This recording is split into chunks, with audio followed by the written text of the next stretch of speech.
안녕하세요. 챌린지4에서 자연어 처리 기술을 탐구한 자연어 처리하고 싶어 팀입니다. 저희 팀은 이번에 크리에이트 ML과 파운데이션 모델을 이용하여 학습하였습니다. 저희가 첫 번째로 사용한 기술은 크리에이트 ML입니다. 크리에이트 ML은 개발자들이 맥에서 간편하게 고성능 머신러닝을 만들 수 있도록 하는 프레임워크입니다. 자연어 처리와 관련해서는 두 가지 트레이닝 방식이 있습니다.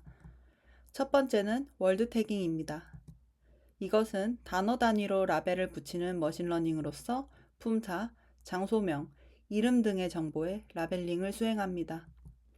만약 사람 이름을 월드 태깅으로 학습시킨 후 그 모델을 적용시킨다면 김유림이라는 값을 보았을 때 이름이라고 인식하게 됩니다. 두 번째는 저희가 구현에 사용한 텍스트 클래시피케이션입니다. 텍스트 클래시피케이션 학습을 하고 나면 모델은 문장, 문단, 문서 단위의 자연어 텍스트를 하나의 레이블로 분류할 수 있습니다. 익숙한 예시로는 감정 분석, 스팸 탐지, 주제 분류 등이 있습니다. 여기에서 분류 모델을 만들 때 학습시킬 레이블의 그룹 이름을 클래스라고 합니다. 저희는 클래시피케이션을 사용해 문장 단위로 학습을 진행하기로 하였습니다. 일기를 쓰면 감정에 관련한 명언을 추천해준다는 솔루션 컨셉을 구현하기 위해 레이블을 12개의 감정으로 정했습니다.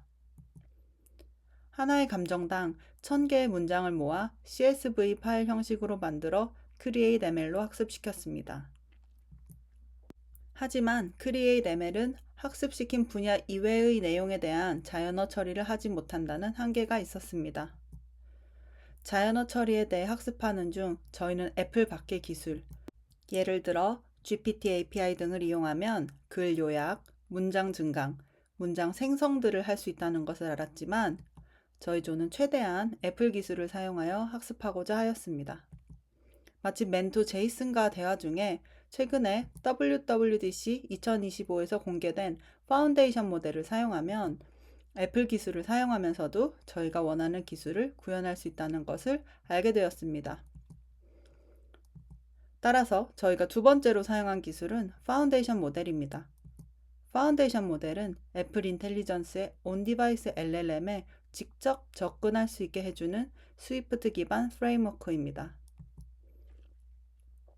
주요 기능으로는 프롬프트를 이용한 텍스트 생성, 글 요약 등이 있습니다. 파운데이션 모델만이 가지는 차별점은 우선 애플 생태계에 최적화된 프레임워크라는 점입니다. 더하여 온디바이스 LLM이라는 특성 덕분에 로컬에서 빠른 응답을 제공할 뿐만 아니라 모든 정보 처리가 디바이스 내에서 이루어지기 때문에 유저의 개인정보가 외부 서버로 전송되지 않아 개인정보 보호에 강점을 가집니다.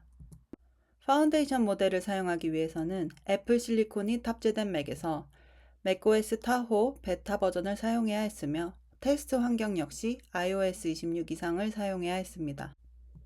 iOS 26이 9월 이후 정식 출시되는 것을 고려했을 때 파운데이션 모델을 이용한 솔루션은 9월 이후에 상용화된다는 것을 인지하고 기술을 구현하였습니다. 구현 단계에서 파운데이션 모델을 이용해 요약 기능을 사용한다면 얼마나 짧은 글까지 요약이 가능할까 하는 궁금증이 있었습니다. 그때 직접 테스트를 해보니 글이 너무 짧으면 요약이 되지 않거나 어떤 경우에는 글이 더 길어지는 경우도 있었습니다. 저희는 25자 이상이면 요약 내용이 유의미함을 확인한 후 25자 이상의 글에 대해서만 요약 처리를 하도록 구현하였습니다. 그리고 이것은 유저가 자신의 일기 내용을 한 번에 파악하는 것을 도왔습니다. 이어서 저희의 구현 내용을 보여드리겠습니다. 이 뷰 모델은 크리에이트 ML 기반 감정 분석 모델입니다. 먼저 상단에서는 감정 분석에 필요한 세 가지 프레임워크를 임포트합니다. 파운데이션은 기본 기능을 위해, 코어 ML은 머신러닝 모델 로딩을 위해, 그리고 내추럴 랭귀지는 텍스트 분류 기능을 위해 사용됩니다.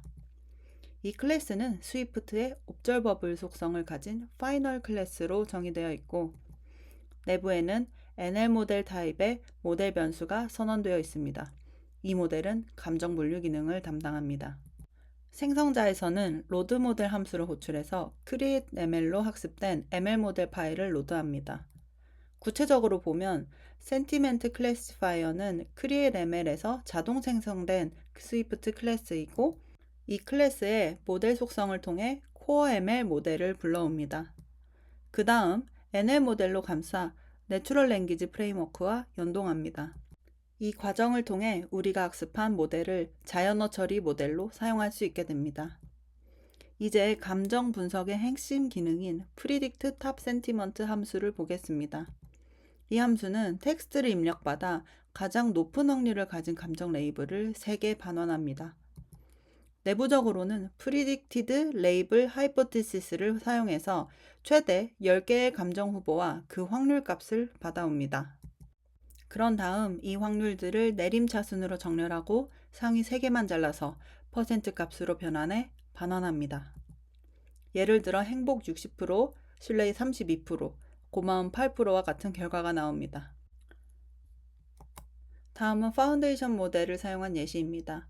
다이어리 뷰 모델은 사용자가 작성한 일기를 관리하는 뷰 모델입니다. 먼저 임포트 파운데이션 모델을 통해 관련 기능을 사용할 준비를 합니다. 그 중에서도 우리는 애플이 기본적으로 제공하는 시스템 언어 모델, 시스템 랭귀지 모델 .default를 통해 텍스트 요약 기능을 구현했습니다. 실제 요약은 summarize 비동기 함수에서 이루어집니다. 사용자가 작성한 일기나 다짐 내용을 프롬프트로 전달하고 텍스트에 대한 내용을 최대한 짧게 한 줄로 요약해줘 라는 요청을 함께 보냅니다.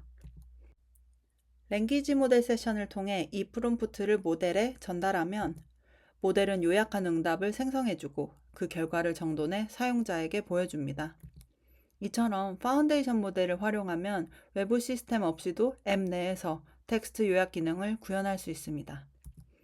저희는 createML을 이용해서 가장 정확도가 높은 모델을 만들기 위해 12번의 시행착오를 겪었습니다. 첫 번째로 보시는 스크린샷은 데이터셋의 내부 중복을 제거한 후 감정별 레이블링을 다시 진행한 결과입니다. 프리시전, 리콜, F1 스코어가 이전보다는 향상되었지만 아직 솔루션에 적용할 만큼 모델이 학습되었다고 느끼지 못했습니다. 모델 12는 기존 데이터와 추가된 데이터의 비율을 조정하고 기존 데이터들의 맞춤법들을 수정한 결과입니다. 실제로 프리뷰 기능을 통해 모델을 테스트해보면 사용자들이 입력하는 문장의 감정을 높은 정확도로 도출해주게 되었습니다. 파운데이션 모델 같은 경우 영어 중심의 모델이기 때문에 한국어 지원은 아직 제한적이었습니다. 영문으로 프롬프트를 넣었을 때와 한국어 프롬프트를 넣었을 때 비교해보면 영문에서는 에러가 거의 나지 않았던 것에 반해 한국어를 쓸 때는 원하는 결과를 얻기 위해 프롬프트를 여러 차례 수정해야만 했습니다. 지금까지 저희 팀의 발표를 들어주셔서 감사합니다. 저는 발표를 맡은 리비였습니다.